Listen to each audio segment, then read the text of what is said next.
Dear viewers, আসসালামু আলাইকুম। I am Mizan Rizvi. আজকে আমাদের আলোচনার বিষয় হলো সিমিলি। এই শব্দটি অনেকের কাছে একটু অপরিচিত হতে পারে। এটা আসলে একটি লিটারারি ডিভাইস। আমাদের নতুন কারিকুলামের অষ্টম এবং নবম শ্রেণীতে এই প্রশ্নটি আমাদের অ্যাসেসমেন্টে থাকতে পারে। সেটি হলো আমাদেরকে একটি কবিতা দিবে এবং কবিতা থেকে আমাদেরকে সিমিলি খুঁজে বের করতে হবে। এখন আমাকে যদি সিমিলি খুঁজে বের করতে হয়, প্রথমে জানতে হবে এই সিমিলি কাকে বলে, সিমিলি কি জিনিস, সিমিলি কবিতা থেকে কিভাবে খুঁজে বের করতে হয়। আজকে আমরা এই বিষয়গুলো সহজে বোঝার চেষ্টা করব। আমরা দেখতে পাচ্ছি a simile is an explicit comparison between two different things using the words like or as। অর্থাৎ সিমিলি হলো একটা এক্সপ্লিসিট কম্পারিজন, তুলনা বিটুইন টু ডিফারেন্ট থিংস। অর্থাৎ দুইটা জিনিসের মধ্যে যখন তুলনা করা হবে এবং ওই জায়গায় যদি অ্যাজ এবং লাইক থাকে, তাহলে আমরা তাকে সিমিলি বলবো।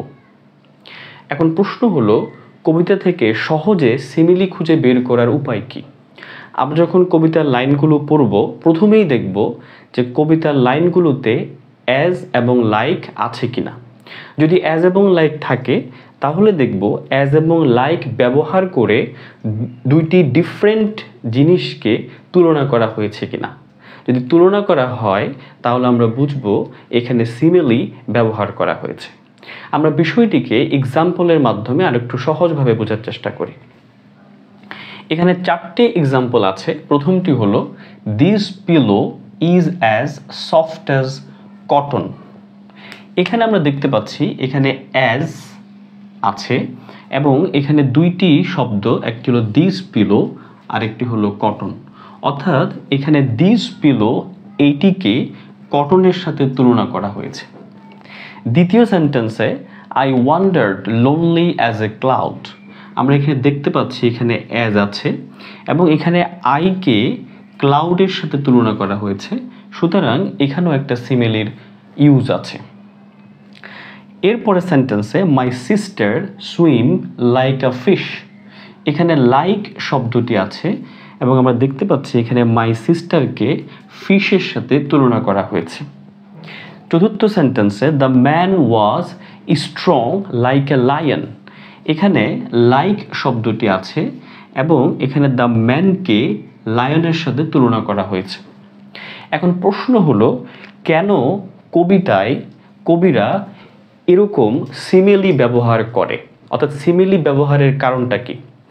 সিমিলি ব্যবহারের আসলে কারণটা হলো, আমরা কোনো একটি বিষয়কে সহজে বোঝার জন্য যদি একটি পরিচিত বিষয়ের সাথে অপরিচিত বিষয়ের তুলনা করি, তাহলে অপরিচিত বিষয়টা সহজে বুঝতে পারি। এই টেকনিকটি আমাদের এখানে ব্যবহার করা হয়। সাপোজ প্রথম sentence, the pillow is as soft as cotton. আমরা যদি বলি যে দিস পিলো ইজ সফট, তা আমরা বুঝতে পারবো যে এই পিলোটা সফট, কিন্তু কেমন সফট এটা আমরা কিন্তু ভালো করে বুঝতে পারবো না। আমি যদি বলে দিই যে পিলোটাকে কটনের সাথে তুলনা করি, এই কটন ওয়ার্ডটা কিন্তু, এই কটন এই বস্তুটা আমাদের সবার কাছে পরিচিত। সুতরাং এই পরিচিত জিনিসের সাথে যখন আমি এই পিলোর তুলনা করলাম, তাহলে এই পিলোটা কেমন সফট হতে পারে তার একটা পরিষ্কার ধারণা আমরা পেয়ে গেলাম। দ্বিতীয় সেন্টেন্সে I wandered lonely as a cloud. এখানে বলছে আই ওয়ান্ডার্ড, দ্যাট মিনস আমি ঘুরে বেড়াই। কিভাবে ঘুরে বেড়াই? আমাকে তুলনা করা হয়েছে ক্লাউডের সাথে। আমরা দেখব ক্লাউড যখন আকাশে থাকে, মেঘ যখন আকাশে ঘুরে বেড়ায়, তখন কেমন জানি একাকী এটা ঘুরে বেড়ায়, লোনলি। কবির এই লোনলিটা কেমন, এটাকে বোঝানোর জন্য এই ক্লাউডের সাথে এই আইকে তুলনা করা হয়েছে, যাতে আইয়ের ওয়ান্ডার্ড এই কথাটার অর্থটা সহজে রিডার বুঝতে পারে। তৃতীয় সেন্টেন্সে my sister swim like a fish.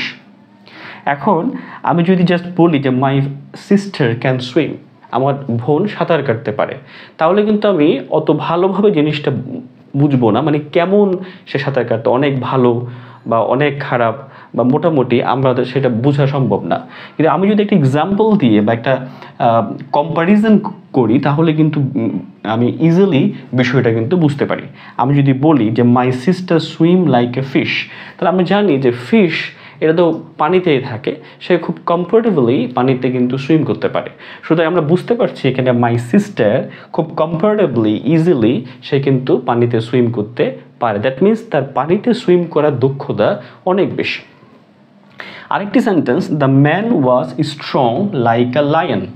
এখন দ্য ম্যান ওয়াজ স্ট্রং এটা বললে আমরা জাস্ট বুঝতে পারি যে মানুষটি অনেক স্ট্রং ছিল, কিন্তু আমি যখন মানুষটিকে লায়নের সাথে তুলনা করি তাহলে কিন্তু আমরা বিষয়টিকে আরও ভালোভাবে বুঝতে পারি, কারণ লায়নের স্ট্রেংথ সম্পর্কে আমাদের আগে থেকেই ধারণা আছে। তাহলে আমি যদি সংক্ষেপে বলি আমরা কেন কবিতায় সিমিলি কবিরা ব্যবহার করে, তার সহজ উত্তর হলো কোনো একটি বিষয়কে কবি যেভাবে বুঝেছে ওভাবে রিডারকে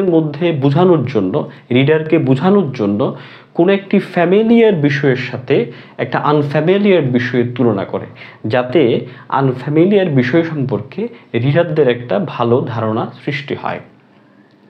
ধন্যবাদ সবাইকে।